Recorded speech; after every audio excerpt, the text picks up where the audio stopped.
السلام علیکم ورحمۃ اللہ وبرکاتہ۔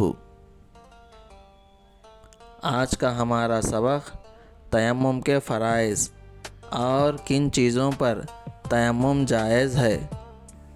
سب سے پہلے ویڈیو کو آخر تک ضرور دیکھیں، ویڈیو انفارمیٹیو ہے۔ پہلا، نیت کرنا۔ دوسرا، دونوں ہاتھ زمین پر مار کر پورے چہرے پر پھیرنا۔ تیسرا، دونوں ہاتھ زمین پر مار کر دونوں ہاتھوں پر کوہنیوں تک پھیرنا۔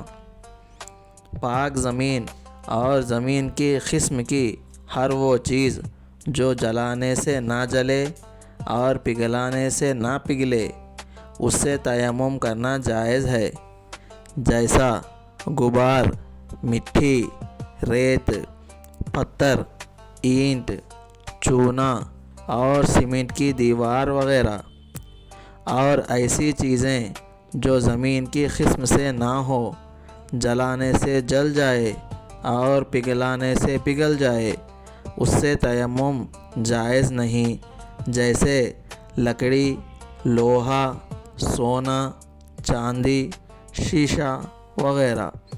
ہاں، اگر ان چیزوں پر غبار ہو تو اس سے تیمم جائز ہے۔ ویڈیو کو لائک کریں اور ایسے ہی اسلامک کنٹینٹ دیکھنے کے لیے سبسکرائب کریں اور شیئر کریں۔ جزاک اللہ خیرا۔ السلام علیکم۔